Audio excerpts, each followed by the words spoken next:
కష్టాలు మొదలవుతున్నటువంటి పరిస్థితి అయితే చాలా క్లియర్గా కనిపిస్తోంది.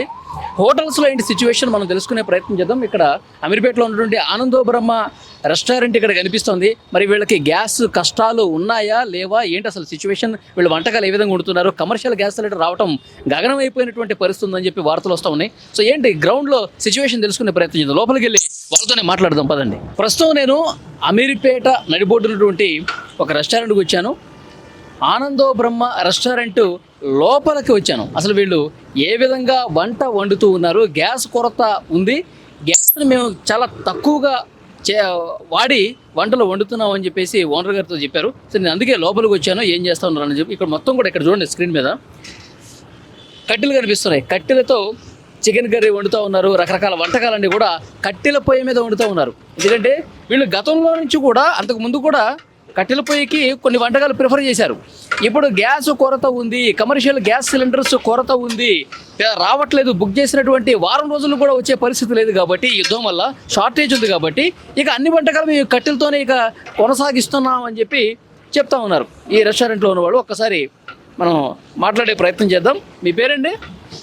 నమస్తే అండి, నా పేరు వెంకటేష్ షెఫ్. నేను ఆనంద బ్రహ్మకు ఎగ్జిక్యూటివ్ షెఫ్గా చేస్తున్నాను. ఈ కట్టెల పొయ్యితో మీరు గతంలో కూడా కొన్ని చేశారని చెప్తున్నారు. ఇప్పుడు సిచ్యువేషన్ ఏంటి, ఇప్పుడు గ్యాస్ కొరత ఎట్లా ఉంది మీ రెస్టారెంట్కి? గతంలో నుంచి మేము చికెన్ దమ్ బిర్యానీ కానివ్వండి, మటన్ దమ్ బిర్యానీ కానివ్వండి, చికెన్ ఫ్రై పీస్ బిర్యానీ కానివ్వండి, పలావ్స్, ఇంకా చికెన్ కర్రీ, మటన్ కర్రీ, ఇవన్నీ మేము మామూలుగా ఫస్ట్ నుంచే మేము కట్టెల పొయ్యి మీద చేస్తుంటాం. ఎందుకంటే మంచి టేస్ట్ కోసం అని మేము ఫస్ట్ నుంచే చేస్తున్నాం. సో సడన్గా ఇప్పుడు గ్యాస్ కొరత వచ్చేసింది కాబట్టి ఇది చాలా పెద్ద ఇష్యూ. ఎందుకంటే మేము ఆల్రెడీ మా మెన్యూలో 100 ఐటెంలు ఉన్నాయి. 100 ఐటెంలో మేము గ్యాస్ కొరత వల్ల 75 ఐటెంలు తీసేయడం జరిగింది సార్. 75 ఐటమ్స్, ఇది గమనించాల్సిన విషయం. మెనూలో 100 ఐటమ్లు ఉంటే 75 ఐటమ్స్ ఇక అందులోంచి డిలీట్ చేసేసారు. 25 ఐటమ్స్ మాత్రమే పెడుతున్నారు. అది కూడా వీటి మీద చేస్తా ఉన్నారు. ఎస్, ఆ 25 ఐటమ్స్ కూడా గ్యాస్ ఎప్పుడో కానీ ఈ రోజు బుక్ చేస్తే మాకు ఎప్పుడో 10 days అట్లా అవుతుంది కాబట్టి చాలా ఇబ్బంది అవుతుంది గ్యాస్ లేక. సో ఆ 75 ఐటమ్స్ తీసేసి జస్ట్ ఓన్లీ మేజర్గా ఏమేమి ఐటమ్స్ ఉన్నాయో ఆ 25 ఐటమ్స్నే మేము కస్టమర్కి కూడా చెప్పడం జరుగుతుంది. ఎందుకంటే మా దగ్గర ఉన్న పరిస్థితి ఇది.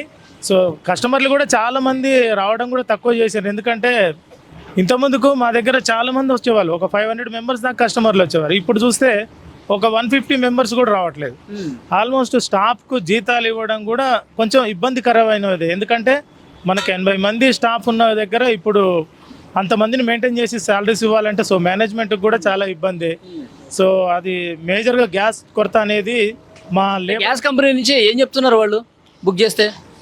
గ్యాస్ ఇక్కడ లేదు, అక్కడ పైన యుద్ధాలు జరుగుతున్నాయి, మేమేం చేయలేమని చెప్పేసి వాళ్ళు చెప్పడం జరుగుతుంది సార్. సో వాళ్ళు చెప్పడం సింపుల్గానే ఉండొచ్చు, కానీ మాలాంటి జీతాల మీద ఆధారపడి బతికే వాళ్ళ జీవితాలు మాత్రం చాలా అస్తవ్యస్తం అయినాయి. ఎందుకంటే జీతాలు వస్తాయో రావో అనే పరిస్థితిలో కూడా ఇంకా మేము అది సందిగ్ధాలనే ఉన్నాం. ఎందుకంటే మేనేజ్మెంట్ సరిగా మంచిగా వర్క్ అవుతుంది, రన్ అవుతుంది అంటే వాళ్ళు కూడా ఇవ్వడానికి సిద్ధంగా ఉంటారు. సో ఆడ బిజినెస్ ఏ లేకుంటే వాళ్ళు కూడా ఇవ్వడానికి ఎలా ఇది అవుతారు? కస్టమర్స్ ఎవరైనా అడుగుతున్నారా, ఏంది మాకు ఫేవరెట్ ఐటమ్ ఇది లేకుండా చేశారు, ఎన్ని ఎందుకు కట్ చేశారు, మేము తినాలనుకుంటున్నా అట్లా వచ్చి చెప్తున్నారా? చాలా మంది అదే అడుగుతున్నారు.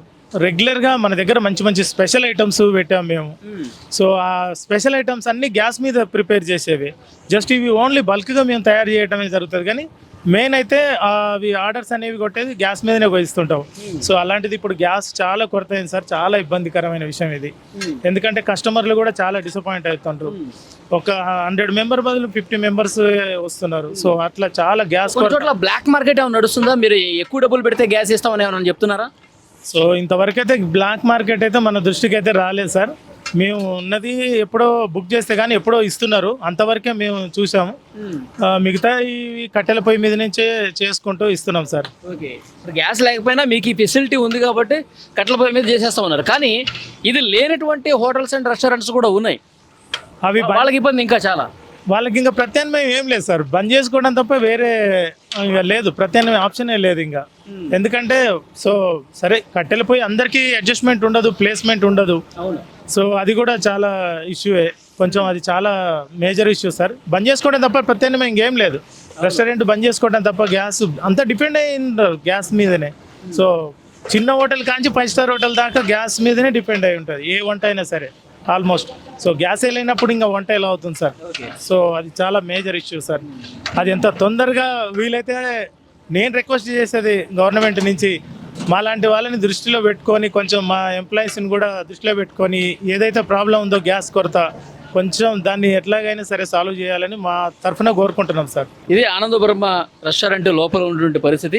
వీళ్ళు చాలా స్పష్టంగా చెప్తున్నారు. మేము లక్కీగా ఏంటంటే మాకు ఇక్కడ కట్టెల పొయ్యి మీద వండుకునేటువంటి ఫెసిలిటీ ఉంది కాబట్టి కొంత మేము బతికిపోయాం. కానీ ఈ ఫెసిలిటీ లేనటువంటి హోటల్స్ రెస్టారెంట్స్ ఎన్నో వందలు ఉన్నాయి.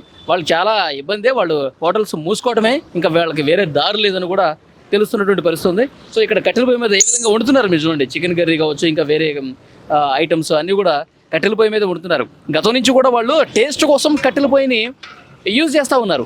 కానీ ఇప్పుడు పరిస్థితులు కట్టెల పొయ్యి మీద మాత్రమే వండుకునే సిచ్యువేషన్ వచ్చింది. గ్యాస్ కొరత అంత స్థాయిలో ఉందన్నమాట. కమర్షియల్ గ్యాస్ సిలిండర్లు ఇంకో 2 రోజులు యుద్ధం ప్రభావం ఇట్లాగే ఉంటే గ్యాస్ని అడ్జస్ట్ చేయలేనటువంటి పరిస్థితి వస్తే ఇంకా చాలా ఇబ్బంది అవుతుంది. ఇక మేము కూడా ఇంకా చాలా ఐటమ్స్ ఇప్పటికే తగ్గించాం, ఇంకా తగ్గించే పరిస్థితి వస్తుందని చెప్పి ఇక్కడ హోటల్లో రెస్టారెంట్లో ఉన్న వాళ్ళందరూ కూడా చెప్తా ఉన్నారు. ప్రస్తుతం నేను భద్రాచలం కేఫ్ దగ్గర ఉన్నాను.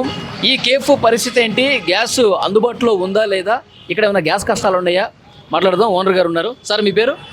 హనుమంతరావు అండి. హనుమంతరావు గారు, ఈ యుద్ధం వల్ల గ్యాస్ ఆగిపోయింది, ఇక్కడ రావట్లేదు, సప్లై లేదని చెప్తా ఉన్నారు. సో దీనివల్ల ఏదైతే గ్యాస్ ఏజెన్సీలు ఉన్నాయో వాళ్ళు కూడా మాకు ఇక్కడ షార్టేజ్ ఉంది, స్టాక్ లేదు, ఇవ్వలేకపోతున్నాం అని చెప్తా ఉన్నారంట. మీ హోటల్కి ఏమైనా ఇబ్బంది అనిపించింది ఇప్పటివరకు? ఇబ్బంది అండి వాస్తవంగా. ఉదయం ఏమైందంటే అసలు గ్యాస్ లేదు. కస్టమర్స్ ఏమో దోశలు రోజు టిఫిన్ చేసే వాళ్ళు ఉంటారు కదా, వాళ్ళ డ్యూటీకి వాళ్ళు వెళ్ళాలి కదా, వాళ్ళందరూ వచ్చేసారు. కానీ గ్యాస్ అతనికి మాకు సప్లై చేసి అతనికి మేము ఫోన్ చేస్తే ఇవి వస్తున్నానండి, అదిగో వస్తున్నానండి, ఇదిగో వస్తున్నానండి అని అక్కడికి వెళ్తే ఆయన వాటాకి 3 స్తంభాలు ఇచ్చారట. ఆయన దగ్గర నుంచి మేము 2 సంవత్సరాల నుంచి తీసుకుంటున్నాం. ఆయన ఏం చేశాడంటే మాకు ఒక స్తంభం కేటాయించాడు. పరిస్థితి అలా ఉంది వాస్తవంగా. మా దగ్గర మా 2 హోటల్స్ మీద మా దగ్గర 40 మంది వర్కర్స్ ఉన్నారు. వీళ్ళందరూ కూడా మాకు వాళ్ళకి అందరికీ కూడా జీవనోపాధి ఇదే. ఇప్పుడు మాకేమనిపిస్తుందంటే ఈ రేపు కానీ ఎల్లుండి కానీ పూర్తిగా గ్యాస్ లేక బంద్ అయ్యే పరిస్థితి వస్తుందా? మరి ఈ అద్దెలు వాస్తవంగా ఈ సిటీలో ఎంత అద్దెలు ఉంటాయి? ఎంత తక్కువ లేదనుకున్నా కూడా ఒక స్క్వేర్ ఫీట్ చాలా రేటు ఉంటుంది. ఈ అద్దెలు, కరెంటు బిల్లులు, వీళ్ళ జీతాలు, పని చేయించుకున్నా చేయించుకోకపోయినా వర్కర్స్ని కాపాడుకోవాలంటే వాళ్ళకి జీతాలు ఇవ్వాలి. ఈ పరిస్థితులు చాలా గడ్డుగా ఉన్నాయి. వాస్తవంగా భయంగానే ఉంది.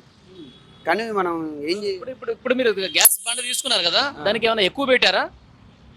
కొంచెం ఎక్కువ పెట్టామండి. అంటే మాకు ఎప్పుడు సప్లై చేస్తాడు అతను. పాపం అతనికి మాకు ఉన్న అనుబంధాన్ని బట్టి అతను ఎప్పుడు మాకు సప్లై చేస్తాడు కాబట్టి అతను ఏం కష్టపడుతున్నాడో తెలియదు. ఇప్పటివరకు మమ్మల్ని కాపాడాడు. రెగ్యులర్ మీద ఎన్ని వందలు ఎక్కువ ఇచ్చారు? సుమారు రెగ్యులర్ మీద ఒక 500 రూపాయలు ఎక్కువ ఇచ్చాం. 500 రూపాయలు అంటే అతనికి కూడా పడుతుంది. అంటే బయట నేను కొన్ని హోటల్స్లో కూడా మాట్లాడాను.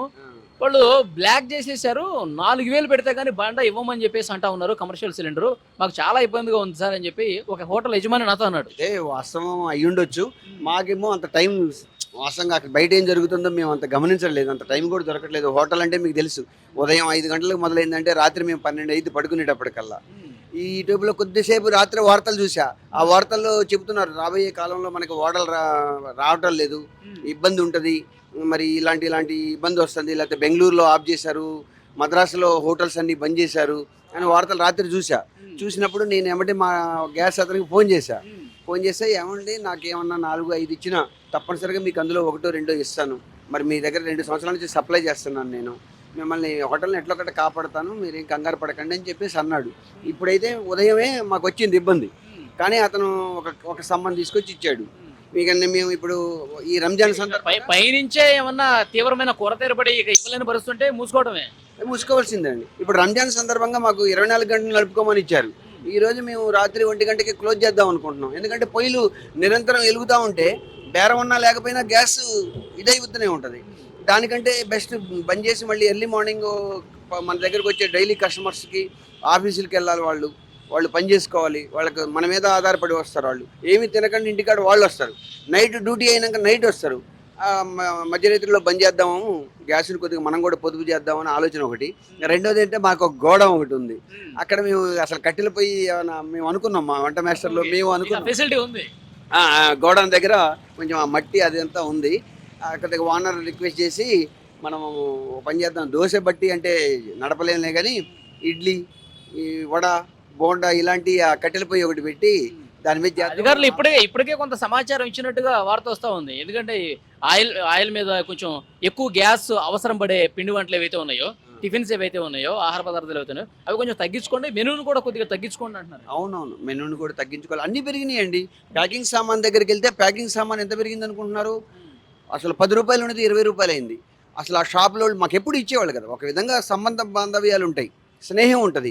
వాళ్ళు బాధపడుతున్నారు. మేము ప్యాకింగ్ చేసే ప్రతి ఐటమ్ కూడా డబల్ అయిపోయింది. అదేంటండి అని అంటే అసలు వాళ్ళందరూ పెంచేశారండి పైన మొత్తం. డబ్బు కడితేనే వస్తుంది, మాకెప్పుడు బిల్ టు బిల్. ఈ బిల్ ఇస్తే మళ్ళీ బిల్లు డబ్బులు ఇచ్చేవాళ్ళం. ఇప్పుడు అట్లా కాదు, క్యాష్ ఇవ్వండి అని చెప్పేసి గొడవ చేస్తున్నారు. బాగా పెరిగిపోయింది. మేము కూడా ఆలోచన చేస్తున్నాం. అసలు ఇప్పుడు మనం కూడా ఎక్స్ట్రా పెంచాలి, తప్పదు. మరి ఇప్పుడు మనం లాస్ పోలేం కదా. జరుగుతున్న విషయం మీద అయితే ఇప్పుడైతే లాసే వస్తుంది. కారణం ఏంటంటే అన్నీ పెరిగిపోయింది టోటల్గా. మరి కొంత మేము కూడా అదే ఆలోచన చేస్తున్నాం, తగ్గిద్దామని. ఒకటి కొంత ప్యాకింగ్ ఛార్జెస్ డబల్ అయిపోయినాయి. ఇప్పుడు మొత్తం ఎక్కువ స్విగ్గీ జొమాటో ఆర్డర్స్ వెళ్తాయి, వాటన్నిటికీ ప్యాకింగ్ వెళ్తాయి. కస్టమర్ ఎవరైనా సరే జాబ్ చేస్తూ ఇంటికి పోయి స్నానం చేస్తుందాం అనుకున్నప్పుడు టేక్ అవే తీసుకెళ్తాడు. అవన్నీ కూడా ఇబ్బంది వస్తుంది. ప్యాకింగ్ సామాను పెరుగుతున్నాయి, మొత్తం పెరుగుతున్నాయి.